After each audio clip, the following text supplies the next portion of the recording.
Oke, shalom, selamat siang. Perkenalkan, nama saya Fadri. Di sini saya akan membahas cara bagaimana menginjili melalui metode yaitu dengan metode bergambar.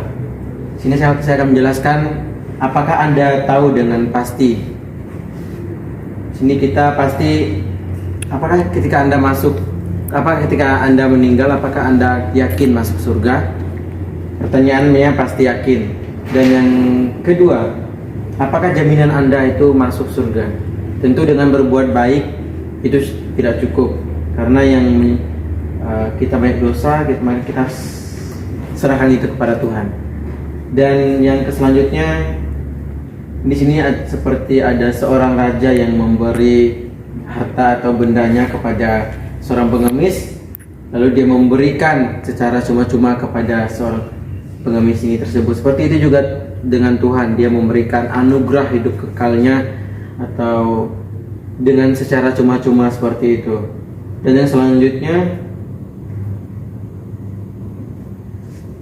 bahwa anugerah hidup kekal itu tidak kita terima melalui usaha atau dengan upah, namun itu Tuhan berikan hidup kekal itu kepada kita secara cuma-cuma. Dan yang selanjutnya, Tuhan memberikan seperti hadiah. Tentu kita pernah dikasih hadiah. Jika dikasih hadiah, pasti orang itu memberi kita itu secara cuma-cuma atau secara ikhlas kepada kita, seperti itu. Dan apa yang menghalangi kita untuk mendapatkan hidup kekal tersebut atau hadiah tersebut, yaitu dosa. Bahwa apa sih itu dosa? Dosa itu banyak sekali, tidak bisa kita hitung dengan tangan 10, namun itu banyak sekali, seperti mencuri, seperti membunuh, seperti memfitnah, seperti berkata kotor atau dan lain-lainnya. Dan di sini bahwa dosa kita itu jika kita lakukan setiap hari, misal dalam satu hari kita melakukan dosa itu 3 hari, dan kita diizinkan, dianugerahkan Tuhan untuk hidup 80 hari ke depan, maka itu akan banyak sekali yang dosa kita lakukan. Di sini kita tidak bisa menyelamatkan diri sendiri. Yang kita perlukan adalah pertolongan Tuhan. Yang seperti gambar ini adalah seorang yang tenggelam dalam isapan lumpur hisap, ya. Ketika dia pasti perlu pertolongan dari orang lain. Dan yang selanjutnya, bahwa sebab hidup kita tidak seperti timbangan, asal kebaikan kita lebih banyak dari dosa. Bahwa hidup kekal itu tidak kita raih melalui kebaikan kita saja, namun kita telah banyak melakukan kebaikan, namun dosa kita sedikit kita lakukan, itu sama saja. Bahwa Tuhan menuntut kita masuk surga itu agar kita sempurna, hidup kudus, seperti itu. Dan yang selanjutnya, di sini ada suatu contoh, misalnya ada ketika Anda mengkocok atau mengadonkan kue, misalnya Anda membutuhkan 10 telur. Dari 10 telur itu ada 1 telur yang busuk. Pasti telur busuk yang satu itu jika kita campurkan maka akan merusak adonan tersebut. Seperti itu juga dosa. Jika kita melakukan 9 kebaikan, maka akan dihancurkan oleh 1 dosa. Nah, dan selanjutnya, Allah tidak seperti, banyak orang menganggap bahwa Allah itu seperti seorang kakek yang dia itu kasih tapi tidak adil, ya. Ketika cucunya berbuat salah kepada orang lain, dia akan membela cucunya dan tidak akan mengadili, memarahi atau cucunya, seperti itu. Dan yang kedua, banyak orang menganggap bahwa Allah itu adalah seorang polisi. Dia adil tapi tidak kasih. Ketika kita melakukan sebuah pelanggaran, pasti akan diadili, seperti itu. Dan selanjutnya, yang benar, Allah kasih sekaligus adil. Bahwa Allah itu adalah kasih. Dia itu adil kepada setiap kita. Jika kita berbuat dosa, maka Dia harus mengadili kita. Dan yang sebagai contoh, ada seorang perampok yang mencuri misalnya 50 juta di bank misalnya. Maka dia berbicara kepada pengadil, sang jaksa, hakim, bahwa apakah saya bisa dibebaskan. kasihan bahwa anak saya, istri saya terlantar jika saya dipenjara. Jadi tentu sang jaksa hakim ini tidak akan membebaskan seperti itu. Kalau salah ya salah.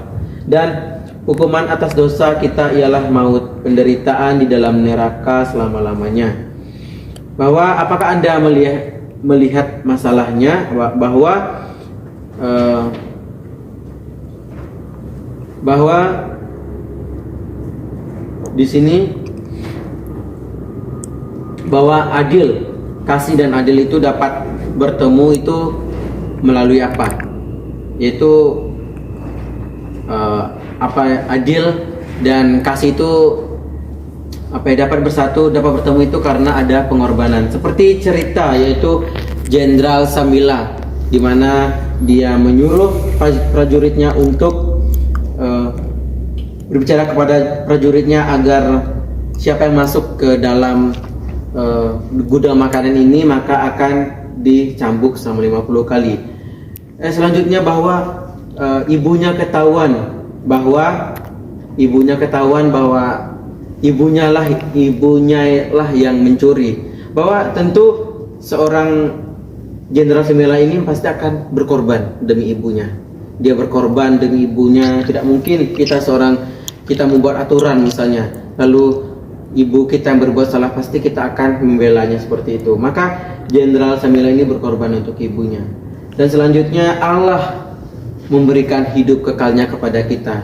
Dia datang ke dunia menjadi manusia untuk menyelamatkan kita, dan dia di atas kayu salib untuk menebus setiap dosa-dosa kita.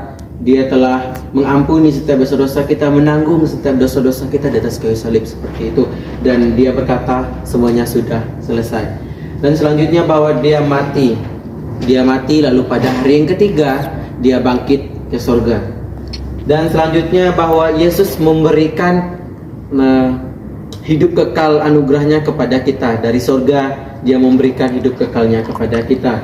Dan selanjutnya bahwa sebagai contoh kita mempunyai 7 atau banyak kunci ya rumah kita ya. Tentu ada satu kunci ya, untuk kita masuk dalam rumah kita, yaitu dengan satu kunci itu, bahwa seperti itu juga dengan ketika kita ingin masuk surga, bahwa dengan satu kunci yaitu dengan iman kita kepada Tuhan. Itulah kunci agar kita bisa masuk surga.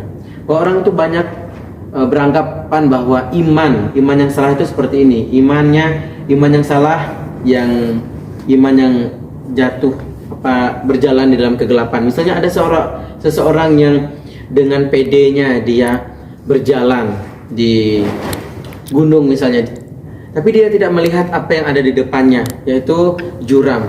Dia dengan PD-nya dia menutupi matanya sehingga dia meyakini bahwa dirinya bisa melewati segala sesuatu dengan menutup mata.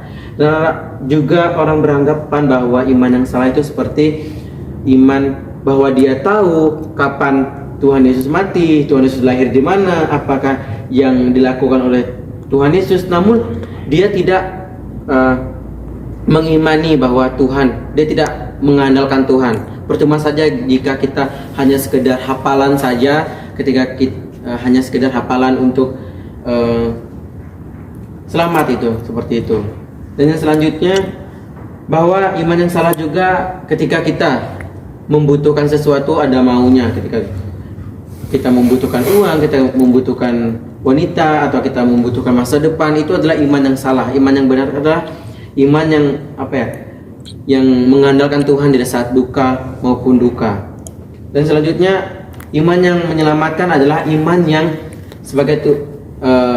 yang mengandalkan Tuhan sebagai Tuhan dan Juru Selamat kita dan saudara. Jadi seperti itu iman yang benar. Dan ada seorang bernama Blondin, dia adalah seorang atlet yang berjalan di atas tali. Ketika dia itu seorang atlet yang berjalan di atas tali, dia membawa dalam gerobaknya itu ada pasir, dan dia menanyakan kepada penontonnya, apakah Anda yakin bahwa saya akan melewati ini? Dan kedua, dia bertanya juga, apakah ada yang mau ikut dengan saya? Seperti itu juga kita sebagai manusia. Ketika kita Ketika Tuhan mengajak kita untuk datang kepada kita namun kita menolaknya, namun seharusnya yang kita lakukan adalah kita datang kepada Tuhan. Kita mengandalkan Tuhan seperti itu dalam setiap kehidupan kita. Apakah Anda mengerti bagaimana bisa masuk surga? Ya. Tuhan memberikan, seperti yang saya bahas tadi, bahwa Tuhan memberikan hidup kekalnya dari surga. Dia memberikan kepada kita. Lalu tidaklah lagi mengandalkan kebaikan dan usaha sendiri untuk masuk surga, tetapi hanya mengandalkan Tuhan Yesus. Jadi kita mengandalkan Tuhan Yesus. Seperti contoh gambar ini, ada seorang bapak yang menyelamatkan seorang pemuda ini. Sang bapak ini mengulurkan tangan. Seperti itu juga Tuhan memberikan hidupnya kepada kita, dan kita harus menjadikan Yesus sebagai suatu Tuhan dan Juru Selamat kita dalam hati kita, seperti itu. Dan selanjutnya, bahwa kita meninggalkan dosa, kita datang kepada Tuhan, kita meninggalkan setiap dosa yang kita lakukan. Dan di sini saya akan mengajak kita berdoa. Saya akan mengajakkan saudara berdoa. Mari kita berdoa. Segala puji syukur Tuhan buat kebaikan-Mu dalam setiap kehidupan kami, di mana kami boleh merasakan kasih setia-Mu Tuhan dalam setiap kehidupan kami. Kami menyerahkan hamba-hamba-Mu yang belum percaya, agar mereka selalu mengandalkan Tuhan dalam setiap kehidupannya, agar mereka beriman hanya kepada Tuhan. Inilah doa kami Tuhan, dalam nama Tuhan Yesus kami berdoa. Haleluya. Amin. Dan di sini bahwa Tuhan memberikan hidupnya, nyawanya kepada kita, dan kita datang kepada Dia. Ada salah satu contoh ketika kita berharap kepada Tuhan. Inilah sebagai sebelah kanan saya ini, kiri saya adalah manusia dan tangan kanan saya adalah Allah. Ini adalah jabatan Romawi, di mana ketika kita mengandalkan Tuhan dalam setiap kehidupan kita, maka kita tidak akan terjatuh.